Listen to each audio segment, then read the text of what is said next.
శ్రీమద్ రామాయణము అయోధ్యాకాండము 18వ సర్గ.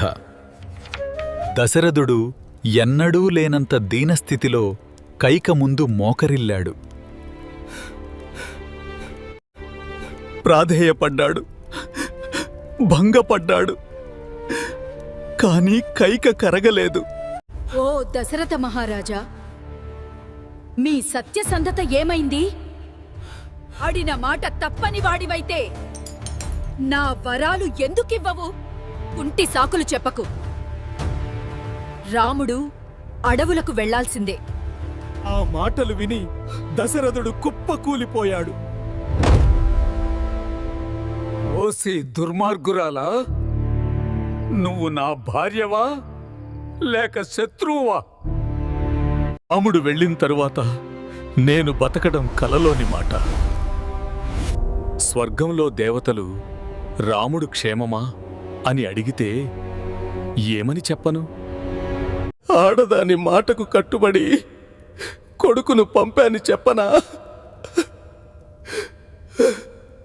ఎన్నేళ్ళో అలమటించి పొందిన పుత్రులను అడవుల పాలు ఎలా చెయ్యను? రామునికి దుఃఖం కలిగించే బదులు నన్ను చంపెయ్యి. చంపు.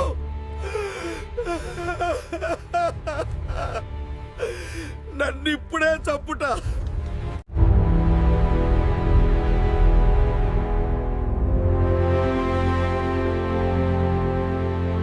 దశరథుడు అలాగే పడి ఉండగా రాత్రి అయ్యింది. ఓ చంద్ర, ఈ రాత్రిని కాళరాత్రి చెయ్యకు, తెల్లవారనీయకు. సూర్యోదయమైతే ఆ నీచురాలు కైక ముఖం చూడాల్సి వస్తుంది. ఏమో, ఇంకోసారి బతిమాలితే కైక మనసు మారుతుందేమో. నా ముద్దుల భార్య కైక, నువ్వు చాలా మంచిదానివి కదూ. అలాంటి వృద్ధునితో పరాచికాలేమిటి చెప్పు. చాలు, వదిలై. ఈ రాజ్యం నీదే. నువ్వే రామునికి పట్టాభిషేకం చెయ్యి. అప్పుడు లోకాలన్నీ నిన్ను మెచ్చుకుంటాయి కైక.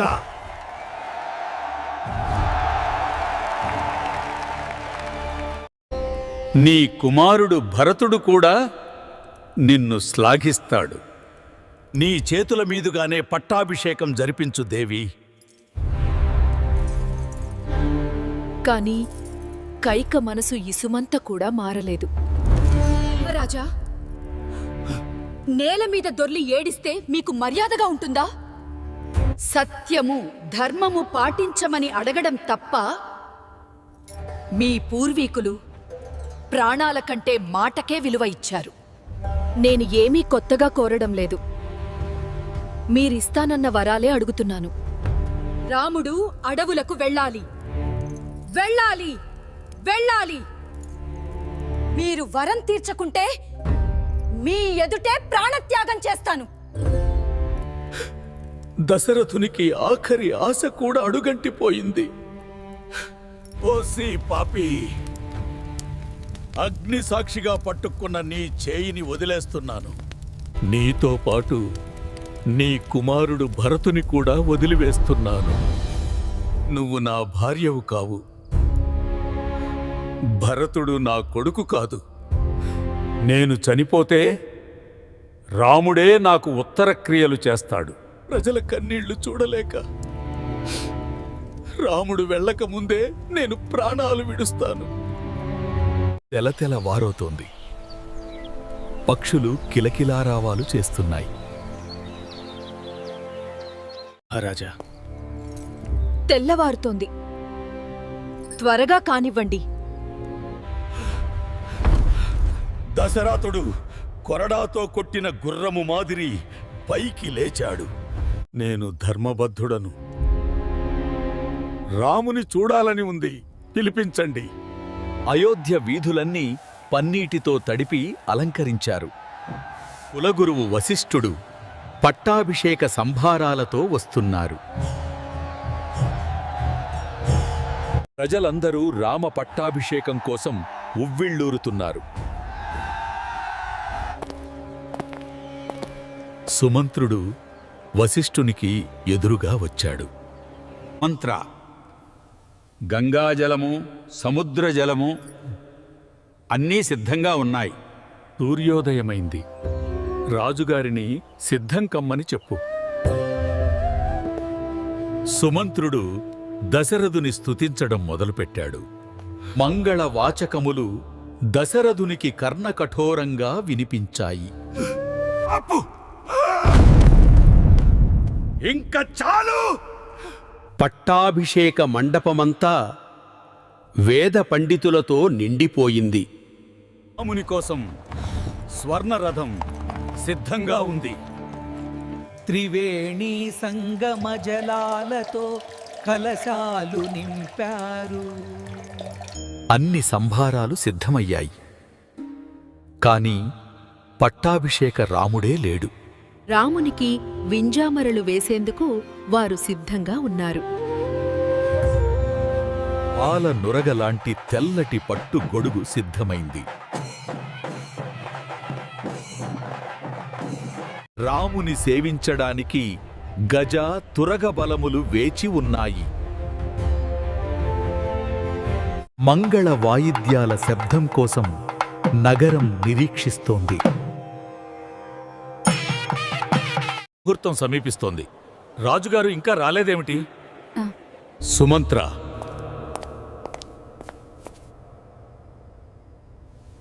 ఎందుకీ ఆలస్యం? నేను మహారాజును అడిగి వస్తాను. మీరు ఓపిక పట్టండి. అజేంద్ర, అందరూ మీకోసం వేచి ఉన్నారు. నేను మేలుకొనే ఉన్నాను. నాకేం నిద్రలేదు. కైక చెప్పింది వినలేదా? రాముని ఇక్కడికి తీసుకురా. వెళ్ళు. సుమంత్రుడు రాముని భవనం వైపు రథాన్ని తోలాడు. ప్రజల కోలాహలం మధ్య సుమంత్రుని రథం వెళుతోంది.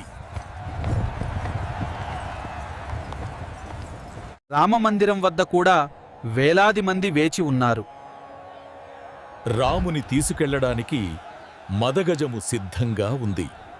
సుమంత్రుడు ఒక్కొక్క ద్వారాన్ని దాటుకుంటూ వెళుచున్నాడు. సుమంత్రుడు వచ్చాడని రామునికి మనవి చెయ్యండి. రాముడు సీతమ్మతో ముచ్చటిస్తున్నాడు.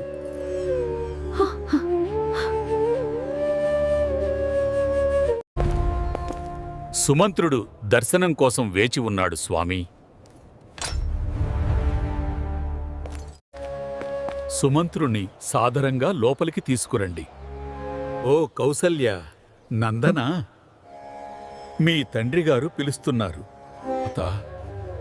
కైకేయి కూడా మిమ్మల్ని చూడాలని కోరుకుంటున్నారు.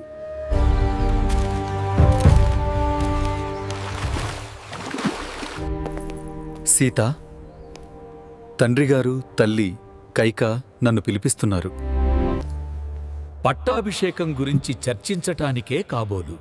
ఆర్యపుత్ర, మీకు జయమగుగాక. వెళ్ళిరండి. దిక్పాలకులు మిమ్మల్ని సదా రక్షించుగాక. లక్ష్మణుడు అన్నగారి కోసరము వేచి ఉన్నాడు.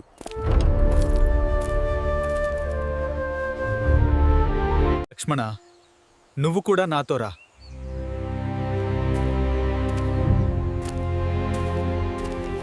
మిత్రులారా, తండ్రి గారిని కలిసి ఇప్పుడే వస్తాను. రామలక్ష్మణులు రథం ఎక్కారు. సుమంత్రుడు సారథి.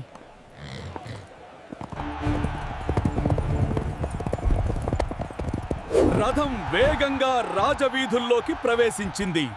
లక్ష్మణుడు అన్నను అప్రమత్తంగా రక్షిస్తున్నాడు. కవచములు ధరించిన భటులు రథాన్ని అనుసరించారు.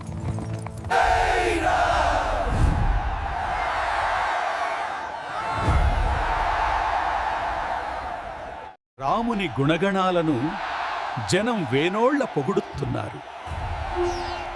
మేడల మీద నుండి స్త్రీలు రామునిపై పూల వర్షం కురిపించారు. రామచంద్రుడు మన పాలకుడు కాబోతున్నాడు. మన కష్టాలు తీరతాయి. సీతమ్మ ఎంత అదృష్టవంతురాలు! రాముని భర్తగా పొందింది. ఆమె పూర్వజన్మలో ఏ తపస్సు చేసిందో కదా. రాముడు వారందరి మాటలను చిరునవ్వుతో వినుటున్నాడు. దైవ ప్రార్థనలతో నగరం మారు మోగిపోతోంది. అయోధ్య అంతా ఆనంద డోలికల్లో తేలుతోంది.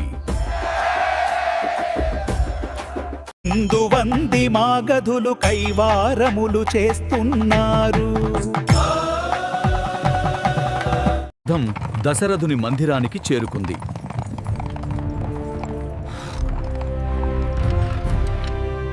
రాముడు అంతఃపురములోనికి నడుచుకుంటూ వెళ్ళాడు. రాముడు అలంకరించిన అయోధ్య నగరాన్ని తనివిదీరా చూస్తున్నాడు.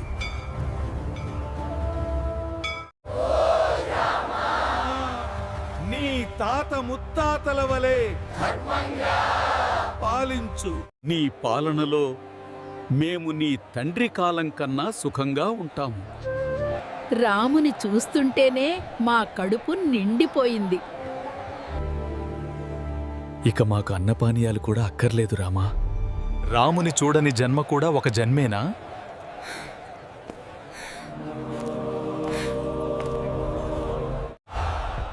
రాముడు ప్రతి అడుగులో ధర్మాన్ని ప్రతిబింబిస్తున్నాడు. సూర్యవంశపు కీర్తి నేడు శిఖరాగ్రాన ఉంది. ప్రజల కళ్ళు రాముని వీడలేకపోతున్నాయి. విధి చేస్తున్న వింత నాటకం రామునికి ఇంకా తెలియదు. బయట వెలుగు, లోపల గాఢాంధకారం. తండ్రిగారి ఆజ్ఞ కోసం రాముడు లోపలికి వచ్చాడు. అయోధ్య ముఖచిత్రం మారబోయే క్షణం.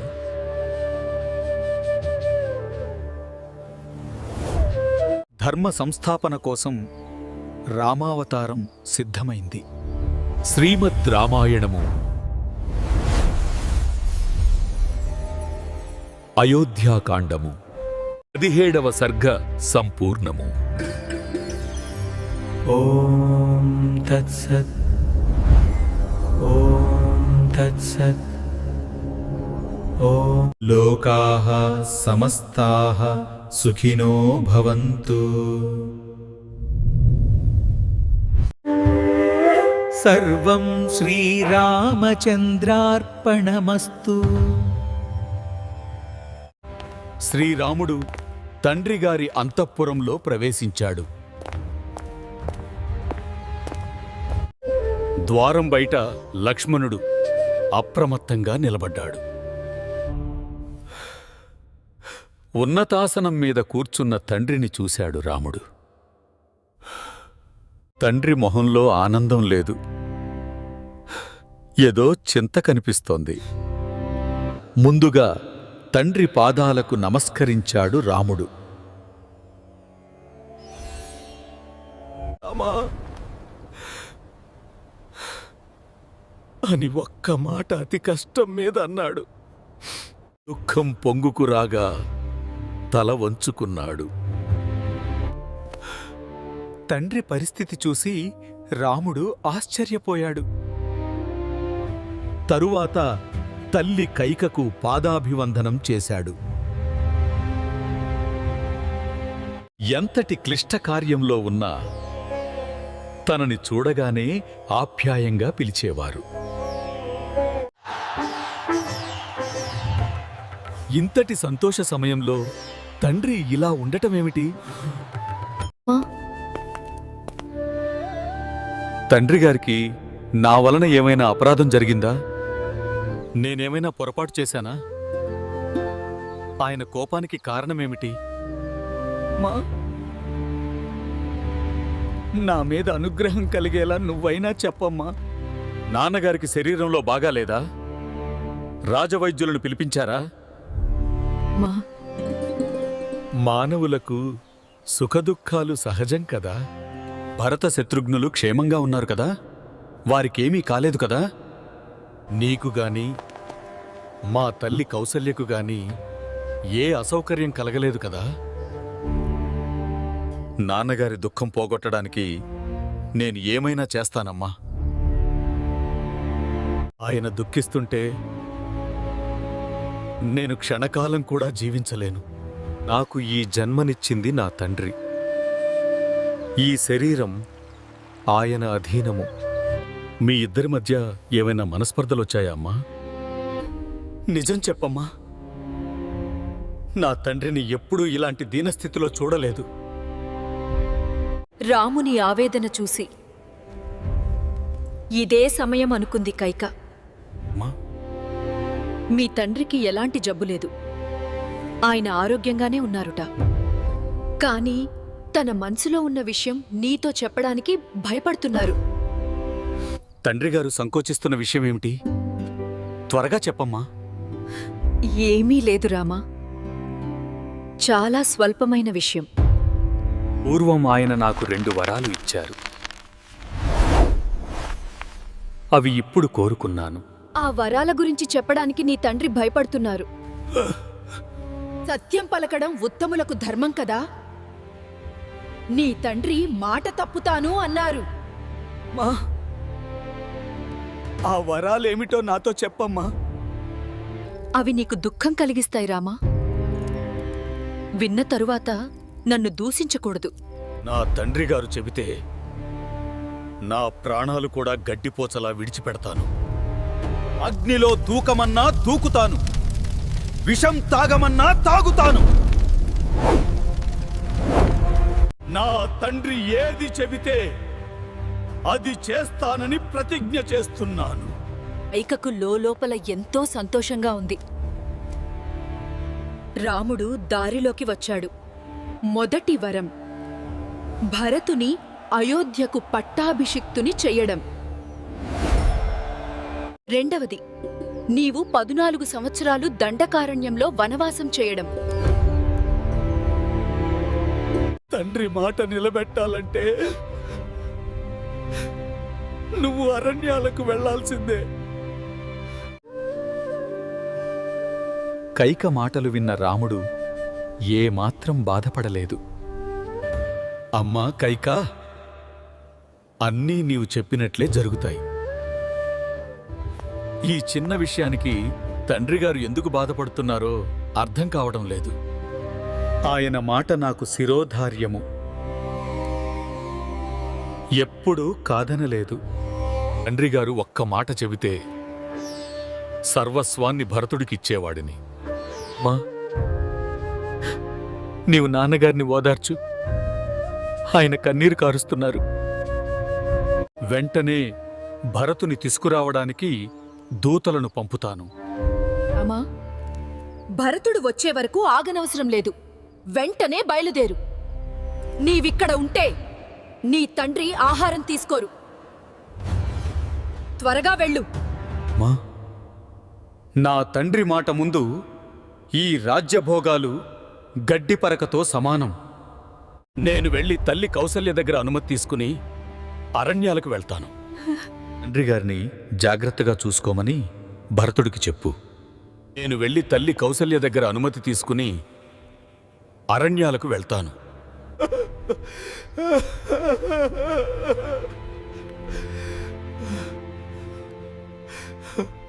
లక్ష్మణుడు కోపంతో రగిలిపోతూ అన్న వెనకాల వెళ్ళాడు.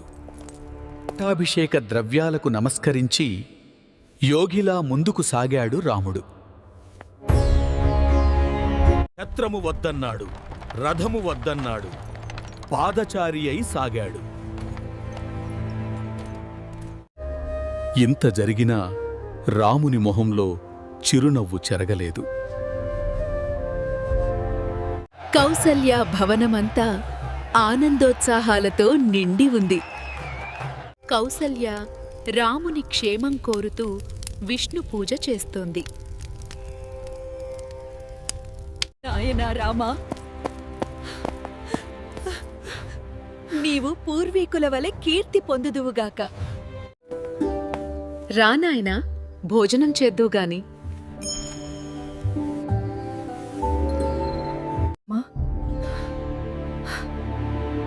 మనకు ఒక అనుకోని ఆపద వచ్చి పడింది. నేనిప్పుడు అత్యవసరంగా దండకారణ్యం వెళ్ళాలి. నేను కందమూలాలు తింటూ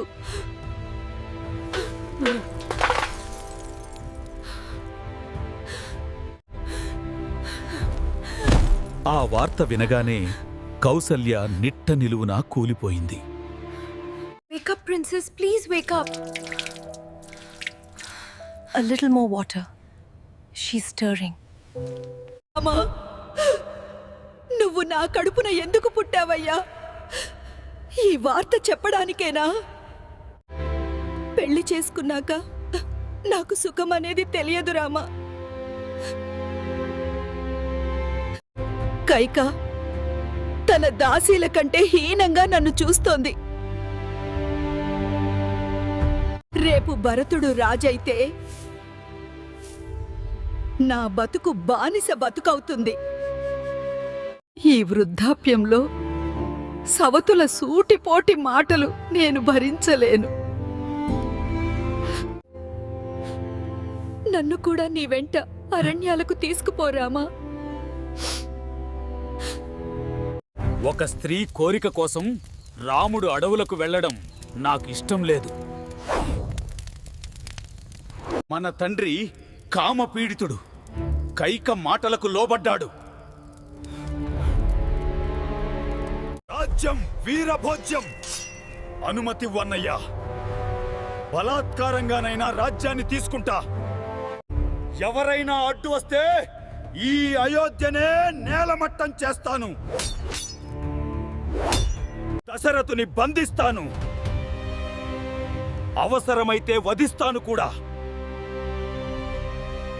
రామా, నీ తమ్మడి మాట విను. నువ్వు వెళ్ళనవసరం లేదు. తమ్ముడా, నీకు నా మీద ఉన్న ప్రేమ నాకు తెలుసు. తమ్ముడా, నీకు నా మీదున్న ప్రేమ నాకు తెలుసు. తండ్రి ఆజ్ఞ మేరకు పరశురాముడు తల్లిని చంపలేదా? నేను అడవికి వెళ్ళలేనా?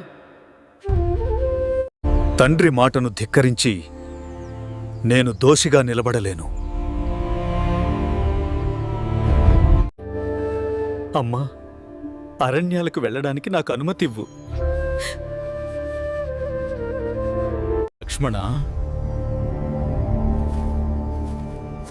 ఇదంతా దైవ నిర్ణయం అని సరిపెట్టుకోవాలి. కోరుకోకుండానే పట్టాభిషేకం వచ్చింది. ప్రమేయం లేకుండానే ఆగిపోయింది. కైక ఇలా ప్రవర్తిస్తోందంటే దైవమే ఆమెకు ఆ బుద్ధి పుట్టించుంటుంది. దైవ నిర్ణయానికి ఎదురీదడం ఎవరికీ సాధ్యం కాదు. సుఖదుఖాలు, లాభ నష్టాలు అన్నీ దైవ నిర్ణయాలే. వెంటనే పట్టాభిషేక పనులను నిలిపివేయి లక్ష్మణ. ఈ పుణ్యనదీ జలాలతో నేను తాపస వ్రత దీక్షా స్నానం చేస్తాను. నాకు రాజ్యలక్ష్మి లభించలేదని బాధపడకు. వనలక్ష్మి లభించిందని సంతోషించు. నాకు రాజ్యలక్ష్మి లభించలేదని బాధపడకు. వనలక్ష్మి లభించిందని సంతోషించు. రెండూ నా దృష్టిలో ఒకటే. ప్రశాంతంగా ఉండు. అయోధ్యాకాండము. రాముని వనవాస నిశ్చయం. ఓం తత్సత్. ఓం తత్సత్. ఓం. వాల్మీకి రామాయణం కేవలం ఇది ఒక కథ మాత్రమే కాదు. మన నిత్య జీవితంలో మనం పాటించవలసిన ఎన్నో విషయాల్ని, ఎన్నో ధర్మాలని ఇది మనకు సూచిస్తుంది. కలియుగంలో మనం మతమార్పిడి అంటూ ఎన్నో మతాలు మారుతూ ఉంటాం. హిందూ మతం అనేది మన భారతీయులకి కన్నతల్లి వంటిది. తెలియక మనలో చాలామంది అనేక విధాలుగా మన హిందూ మతాన్ని దుర్భాషలాడుతూ ఉంటారు. చాలామంది మతమార్పిడి జరుపుతూ ఉంటారు. హిందూ మతం నుండి అనేక మతాల్లోకి మారుతూ ఉంటారు. అయితే అలా మతాన్ని మార్చుకుంటూ ఉన్నవాళ్లు తెలుసుకోవాల్సింది ఒక్కటే.